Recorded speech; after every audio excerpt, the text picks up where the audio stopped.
अच्छा साजिद भाई, बजट 2026 और 27 आने वाला है। वफाकी हुकूमत 8 जून को पेश कर रहा है बजट, और सिंध हुकूमत 10 जून को पेश कर रहा है, ये ज़राए ने बताया है।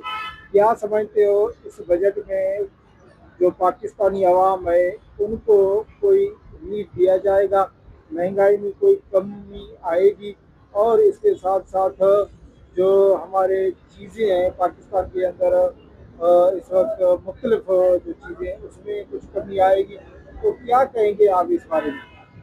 बहुत शुक्रिया मेरे प्यारे दोस्त अनवर मक्सी भाई। पहले तो इस वक्त जो एक मेरा ओपिनियन है, चूँकि सिंध गवर्नमेंट प्रेशर में है 28वीं आईनी तरमीम को लेकर, उस प्रेशर को ख़त्म करने के लिए या उससे बाहर आने के लिए सिंध गवर्नमेंट कोशिश करेगी कि इस बार वो अवाम दोस्त बजट दे।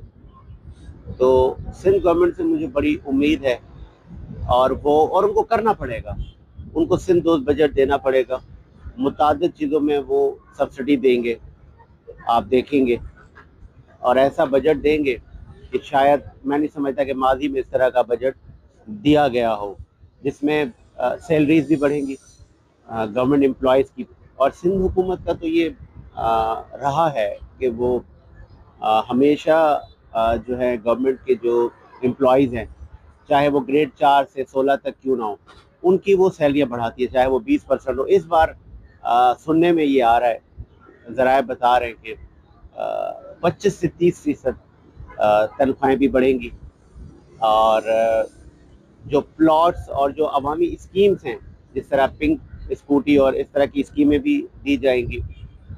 अब मैं आ जाता हूँ विफाक पर। विफाकी गवर्नमेंट मुतादिद चीज़ों पर सब्सिडी देने के लिए तो तैयार है, लेकिन उस पर IMF का प्रेशर है, जो कि सुबह तक भी ट्रांसफ़र होगा। लेकिन वफाकी हुकूमत उस प्रेशर को शायद ना बर्दाश्त कर सके, और ये प्योरली IMF बजट होगा वफाकी हुकूमत का, क्योंकि IMF ने तमाम चीज़ों पर बता दिया है कि आपने किन किन चीज़ों पर टैक्स लगाना है। मुतादिद चीज़ों पर टैक्स लगाया जा रहा है, और आप देखेंगे कि अवाम बिलबिला उठेंगे। वफाकी बजट से आम आदमी शायद मुतमईन ना हो। अच्छा अच्छा, दूसरा साजिद भाई, इस वक्त अवामी प्रेशर भी है क्योंकि पेट्रोल जितना महंगा हुआ है, वो इस वक्त जो आम गरीब आवाम है, जो रोज़ाना कमा के खाने वाले लोग हैं, वो तो शदीद मुतासर है। अभी वफाकी हुकूमत समेत सूबाई हुकूमत के भी ऊपर प्रेशर है कि महंगाई में कुछ कमी की जाए, और जो पेट्रोल के रेट हैं उसमें भी कम किया जाए उसको भी। तो क्या समझते हैं आप? कम होगा पेट्रोल अनवर, मैं आपको ये बता दूं, पेट्रोल के प्राइसेस तो कम होंगे। मजीद पार्शली 20-20, 30-30 रुपए करके 2 बार और आप कमी देखेंगे। चूंकि आपको याद होगा कि जब ये क्राइसिस आया था, तो तब भी हमने आपको बताया था कि आप आवाम को कहें, इत्मीनान रखें, पेट्रोल 100 से 150 रुपये नीचे होगा। मतलब ये आपका, ये कहें कि ये 280 या 300 तक आ जाएगा पेट्रोल। तो पेट्रोल प्राइसेस कम होंगे। लेकिन अलमिया पता है क्या है, पेट्रोल प्राइसेस अगर कम भी होते हैं वर्ल्ड वाइड कहें या हुकूमत पाकिस्तान करती है, लेकिन क्या आपके जखीरा अंदोज, आपके डीलर माफिया, आपके होल सेलर, आपके इंडस्ट्रियलिस्ट, क्या वो रेट कम करेंगे? नहीं करेंगे। फिर उनको रेट कम कौन करवाएगा? हुकूमत वक्त करवाएगी, आपके ACDC करवाएंगे, लेकिन वो नहीं करवा पाएंगे, वो रिश्वतें लेंगे। फिर अभी सुनने में आ रहा है लॉकडाउन का।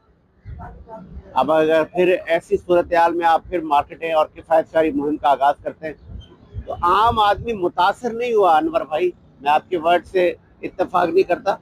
वो कोमा में है, वो ICU में पड़ा हुआ है, वो आखिरी सांसें ले रहा है आम आदमी। आम आदमी अनकरीब आप सुनेंगे खुदकुशियां बढ़ेंगी, लॉ एंड ऑर्डर की सिचुएशन खराब होगी, बला की महंगाई है। भाई, जो गरीब आवाम है उनका तो गुजारा नहीं हो सकता, क्योंकि आपने देखा है कि हर ईद में जिस तरीके से एक ताजरों की कमाई होती हम्म, थी, हम्म, मंडी की कमाई हम्म, कमाई कमाई जो है ना होती थी, हम्म, और मार्केटों में रश होता था। लेकिन इस ईद पर हमें जो है ना वो रश भी देखने में नहीं आया। हम्म, मंडी में भी जिस तरीके से कुर्बानी के जानवर खरीद किए ठीक जा है। रहे थे वो भी हमें मतलब देखने में नहीं आते। क्या समझते हैं आप? भाई रश कहाँ से आपको अनवर नजर आएगा मेरे भाई, मेरे दोस्त, मेरे अजीज, कहाँ से आपको रश नजर आएगा? यहाँ पे लोग बिजली के बिल के लिए उनकी चीखें निकल रही हैं, अशिया खुर्दनोश, स्कूल की फीसें।